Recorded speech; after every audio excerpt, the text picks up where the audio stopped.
আজি ৰাতিপুৱা 2:45 AM Rupohihat police ষ্টেচনৰ আণ্ডাৰত দক্ষিণ কটৱালৰ মিষ্টাৰ উমৰ ফাৰুক 27 years old তাতে এটা এলেজ হিষ্ট্ৰী অফ ফায়াৰ গানশ্বট ইঞ্জুৰি ঘটনা এটা হৈছে আৰু ইনিচিয়েল ট্ৰিটমেণ্ট এই মানুহজনে নগাঁও পুলিচে নগাঁও মেডিকেল কলেজত লৈ গ'ল তাৰপিছত আমাৰ GMCত ৰাতিপুৱা 7:30 আহি পাইছে GMCত আহি পাই আমি পৰীক্ষা কৰিলোঁ আৰু পৰীক্ষা কৰোঁতে হেমোডাইনামিকেলি ষ্টেবল হয় পেচেণ্টটো পালছ BP নৰ্মেল আছে অক্সিজেন চেচুৰেশ্যনো ঠিকে আছে আৰু নিউৰলজিকেল ডেফিচিট এতিয়ালৈকে নাই গানশ্বট ইঞ্জুৰি যোনটো এলেজ গানশ্বট ইঞ্জুৰি দুখন ভৰিতে আছে এটা এণ্ট্ৰি উণ্ড আছে লেফ্ট ভৰিখনত মিডল লেগত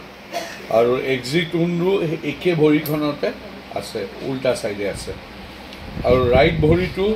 পপ্লিটেল ফোচা বুলি কয় নি জইণ্টৰ এইখিনিত